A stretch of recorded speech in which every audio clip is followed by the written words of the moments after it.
Welcome to CARICOMP Insider, where high-tech facial recognition meets real-world intelligence.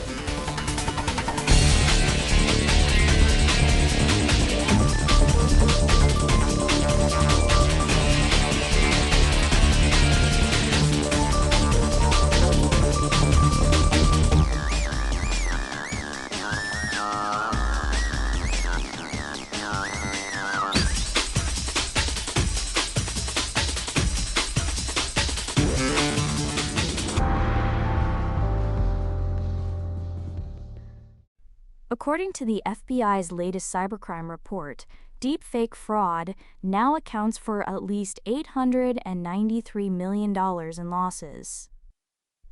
Not projected losses, not theoretical risk, reported losses from cases already on the books. That number matters whether you investigate fraud for a living or you've never once thought about deepfakes. If you've ever verified your identity on a video call, uploaded a selfie to open a bank account, or recovered a locked account by showing your face to a camera, this story is about you. Because deepfakes aren't just a misinformation problem anymore. They've moved inside the systems we use every day: identity verification, account recovery, remote onboarding. At European financial institutions, deepfakes now make up about 1 in 15 fraud attempts. Back in 2021, that figure was less than 1 in 100. That's a jump of more than 2,000% in roughly 3 years. The tools to detect fakes exist. So, why isn't the problem shrinking? Start with what most organizations actually rely on. A 2025 biometric update webinar found that about 4 in 10 organizations depend primarily on something called liveness detection to stop deepfakes. Liveness detection checks whether a real, breathing human being is sitting in front of the camera. It confirms a pulse, essentially. But it doesn't answer a different question. Is that live person actually who they claim to be?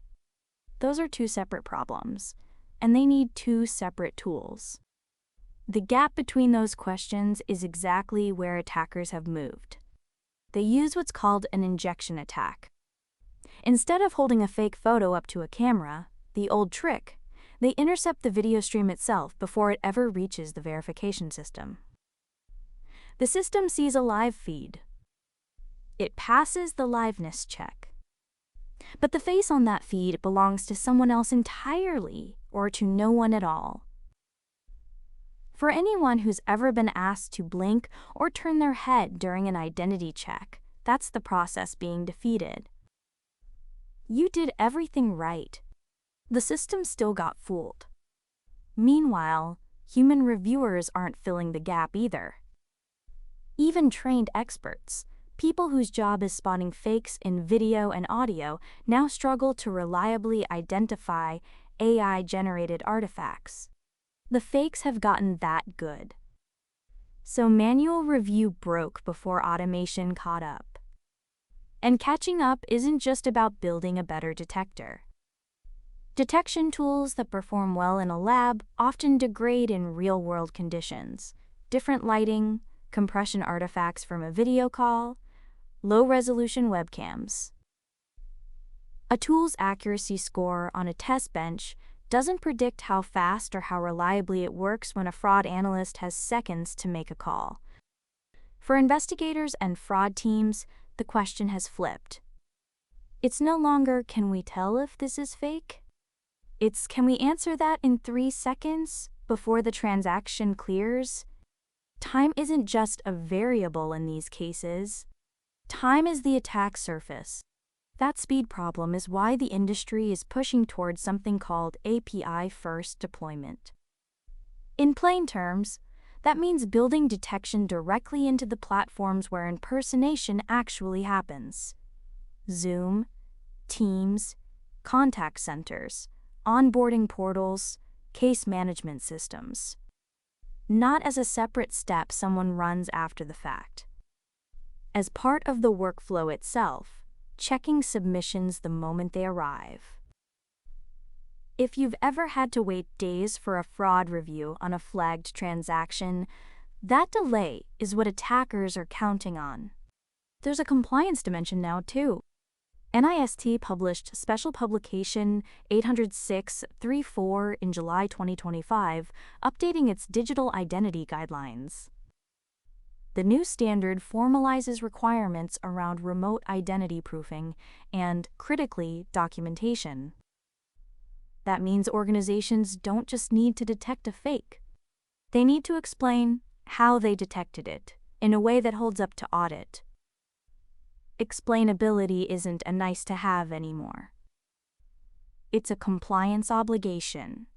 For anyone who's ever wondered whether a company could explain why it rejected your identity check, that's what this standard is trying to fix.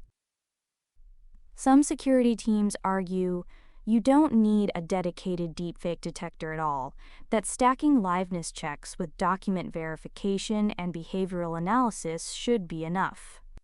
The logic sounds right, but injection attacks bypass the video stream before any of those layers even see it. A belt and suspenders defense only works if the attacker hasn't already cut the belt. So deepfakes scaled into the systems where we prove who we are. The tools to catch them exist, but most organizations haven't wired those tools into the moment where the decision gets made. The gap isn't detection. It's speed, integration, and the ability to explain the answer. Whether you review evidence for a living, or you just unlocked an app with your face this morning, that gap sits between you and the system that's supposed to protect you. The written version goes deeper, links below.